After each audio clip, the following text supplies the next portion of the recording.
Which of the following is not true? A. One woman faces up to 4.5 years in prison for rescuing 4 sick chickens from slaughter. B. Garlic is an effective way to prevent ticks on dogs. Or C. Legumes have the ability to fix soil, reducing the need for chemical fertilizers. Only one of those is incorrect. Be sure you keep listening to Formosa Fauna to find out which. Spend the next 20 minutes feeding your brain with Formosa Fauna so you can become smarter than all of your friends.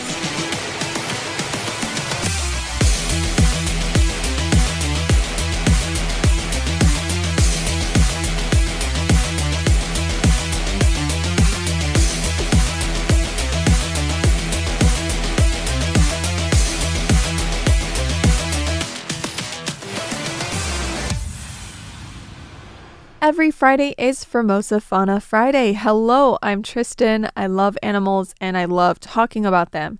If you're even remotely curious about the animal kingdom, you're in the right place. We have so much on our plate today that we're going to get to, starting with AI and marine research and conservation between Taiwan and Palau, the scientist of the week, somebody you can go follow on social media, and, of course, coming up, Cat Lovers Month. Let's dive right in.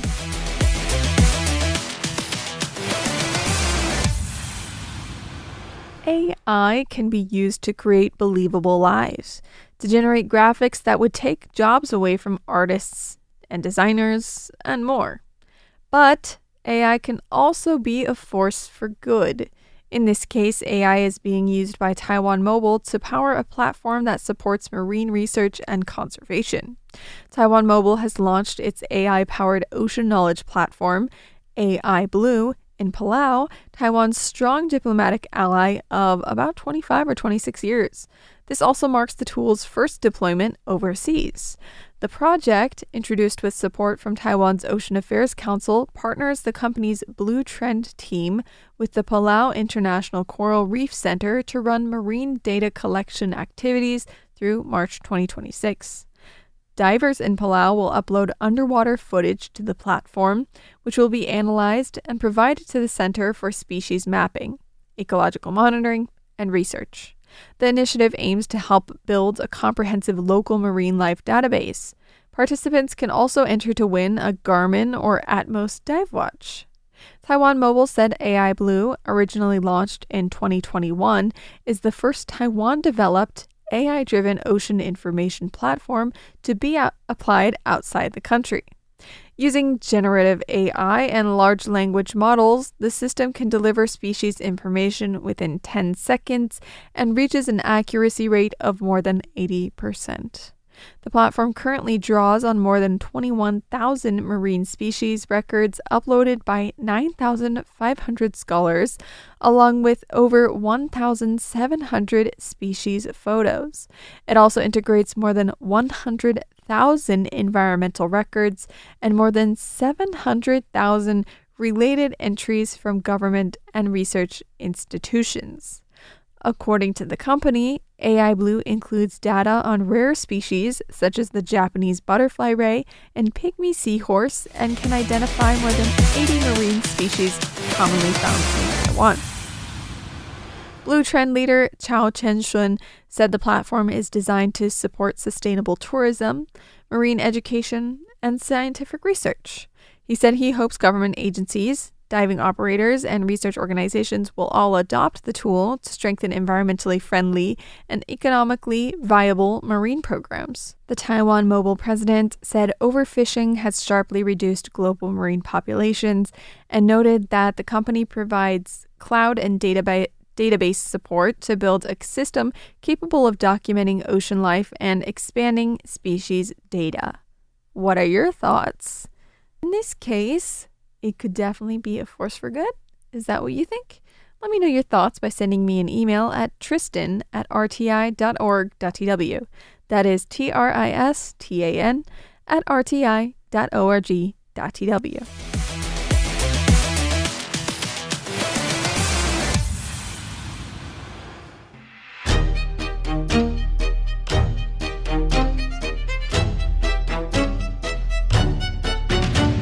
the Scientist of the Week. Dr. Emily King is a doctor of veterinary medicine, aka a vet, who has shared hundreds of humorous yet informative posts on social media, attracting hundreds of thousands of followers across Instagram, TikTok, and Facebook. Dr. Emily King went to college on a basketball scholarship, later getting her DVM degree and founding the All-Star Veterinary Clinic in Indiana in 2003, where she's been working ever since. Much of her content serves to fight against misinformation in the pet healthcare field on social media, like in one video where she shares that natural prevention measures for ticks on dogs, such as garlic, have proven to be ineffective, and that most raw meat is not safe for pet consumption. In one post, you can see Dr. Emily King wakeboarding, holding a large white flag that reads, "Big D word is back in town," and yelling out, "Spay and neuter your pets, everyone." In another post, you can see her try to break or damage a regular raw hide, which can damage dogs' teeth, compared to a treat specifically designed for dogs to chew on, making pet owners question whether the products they buy are truly suitable for their furry family. By bringing her expertise to social media in a creative, humorous, and intriguing way to combat misinformation, Dr. Emily King has positively impacted the countless people who follow and share her content, as well as the countless animal lives around them.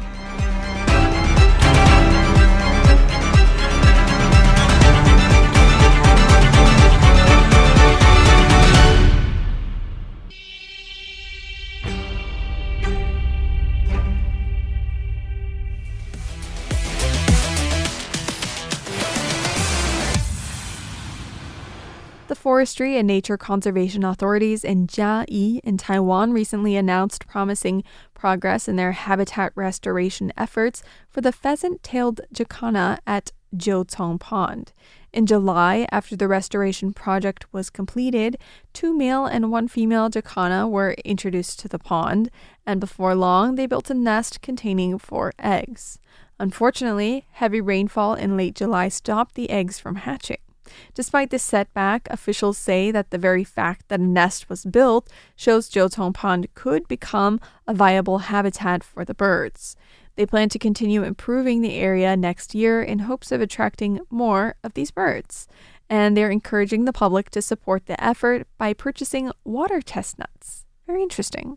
Jiucong Pond is part of the Canal Import Wetlands and is surrounded by water chestnut farms, once a favorite home for jacanas when farmland lease arrangements included these growers. It's a strategic restoration site given the decline in wetlands.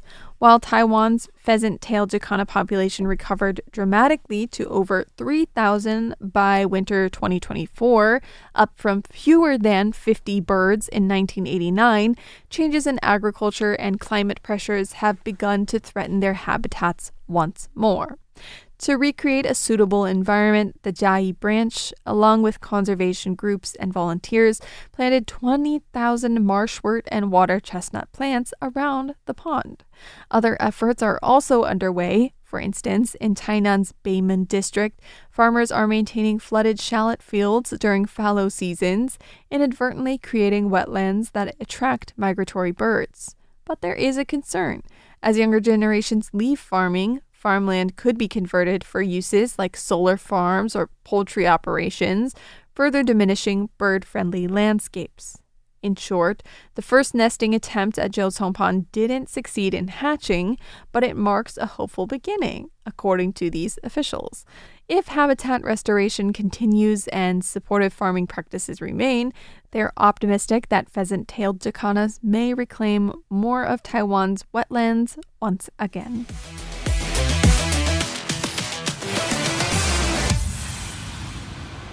The Agriculture and Food Agency is urging farmers across Taiwan to plant what are known as cover crops during the winter fallow period for rice. Rather than produce crops for sale, these plants serve as an important environmental role. They help keep soil healthy, curb erosion, suppress weeds, and enrich the land, all while the main crops rest. You may be wondering what exactly cover crops are. Cover crops, you may have heard of them before.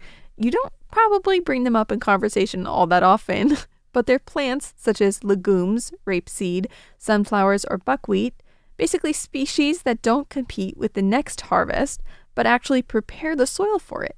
For example, legumes have the ability to fix nitrogen from the air through root bacteria, enhancing the soil naturally and reducing the need for chemical fertilizers in the next planting season. Meanwhile, when these plants decompose, they improve soil aeration and water retention and encourage a richer diversity of beneficial soil microorganisms. This matters because many Taiwanese farms rely on continuous cropping, which is planting and harvesting repeatedly without giving soil enough time to renew itself. Over time, this can lead to soil depletion, reducing yield and harming the long-term sustainability of that farmland. The push for cover crops aims to reverse that trend. To help make it easier, the agency is offering seeds free of charge and organizing seed distribution to encourage widespread adoption. This year's goal is to see cover crops planted over up to 35,000 hectares of fallow farmland across Taiwan. There is also a subsidy program encouraging the use of locally produced organic fertilizers, as Taiwan's warm, humid climate tends to speed up organic matter decomposition and leave soils with low organic content if left untreated. And there's also more than just the soil at stake.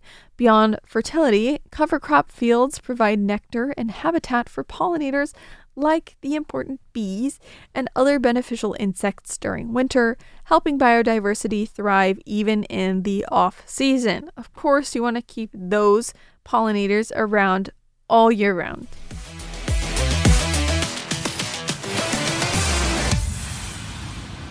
The United States CDC has announced that it will phase out all experiments involving non-human primates, a major shift in its research policy. The decision affects roughly 200 macaques currently used in studies of infectious diseases such as HIV and hepatitis. According to published reports, the directive instructs CDC scientists to end these research projects by the end of the year. The fate of the affected animals remains unsettled. Some may be relocated to primate sanctuaries, while others could face euthanasia depending on factors such as infection status.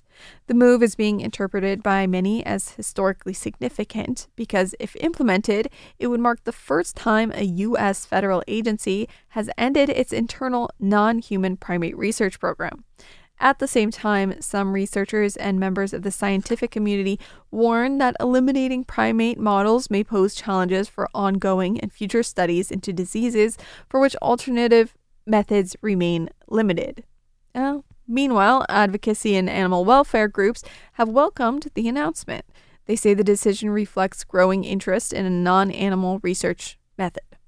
Moving forward, the key issues will be the timeline for ending the experiments, as it won't happen immediately, clarifying what will happen to the remaining primates, and whether other federal agencies will follow suit.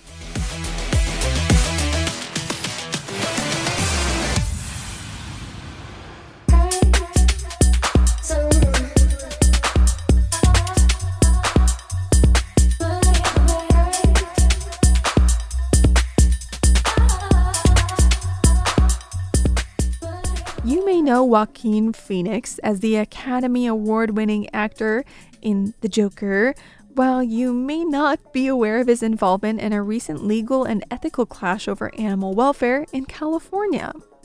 This is an interesting one. On November 24th, Joaquin Phoenix publicly called on the prosecutor's office in Sonoma County, California, to launch criminal charges over alleged animal cruelty at Petaluma Poultry, a slaughterhouse and poultry processing facility owned by Purdue Farms.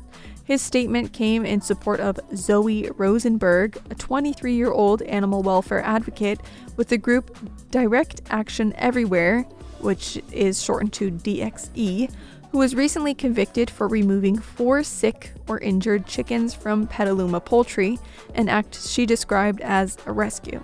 The chickens, named Poppy, Ivy, Aster, and Azalea, are now reportedly living in a farm sanctuary. During her trial, Rosenberg admitted to entering the facility under disguise and taking the birds, actions that prosecutors characterized as trespass, tampering with a vehicle, and felony conspiracy. That's a big one. Felony conspiracy. A Sonoma County jury found her guilty on those counts. She faces a possible sentence of up to 4.5 years in prison, with sentencing scheduled for December 3rd. That's coming up. I'm going to look more into that when that comes out. Supporters of Rosenberg argue that her actions aimed to expose what they maintain were systemic animal welfare violations at Petaluma Poultry. Previous undercover investigations and whistleblower reports had documented birds in poor conditions, including those too sick or injured to stand and in unsanitary conditions, raising questions about whether laws against animal cruelty had been violated or not. But the facility's operators and their defenders counter that the law does not allow unauthorized removal of livestock regardless of alleged cruelty, and emphasize that the proper path to address animal welfare concerns is through regulatory authorities and enforcement, not open rescues, as reported on by ABC News and according to Purdue Farms' statement. And that's where Joaquin Phoenix comes in, calling the prosecutors to prosecute the cruelty rather than the activists, and just bringing up this debate about whether civil disobedience style actions should be treated as criminal or whether they can sometimes serve as acts of moral urgency when cruelty or neglect is alleged, as is in this case. While two wrongs does not make a right, the debate comes in saying, if this was true, then should this woman really be sentenced to 4.5 years in prison over 4 chickens? Some are questioning, me included, whether or not maybe it would just be enough for this woman, this activist, to just compensate the farm for the cost of the missing 4 chickens.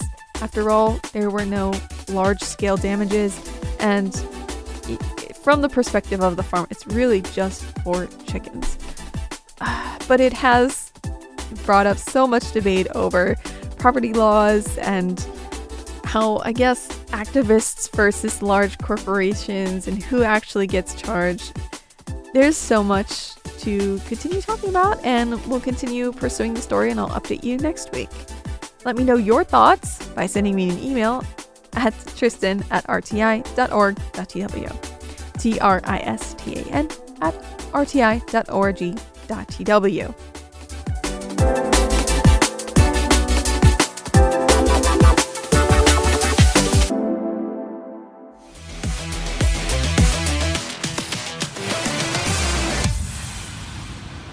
Did you know that December is National Cat Lovers Month in the United States? While International Cat Day is August 8th, all of December in the US is dedicated to raising public awareness of cat adoption. The Cat Day website says the holiday was first celebrated in 2005 to help galvanize the public to recognize the number of cats that need to be rescued each year, and to also encourage cat lovers to celebrate the cats in their life for the unconditional love and companionship they bestow upon us.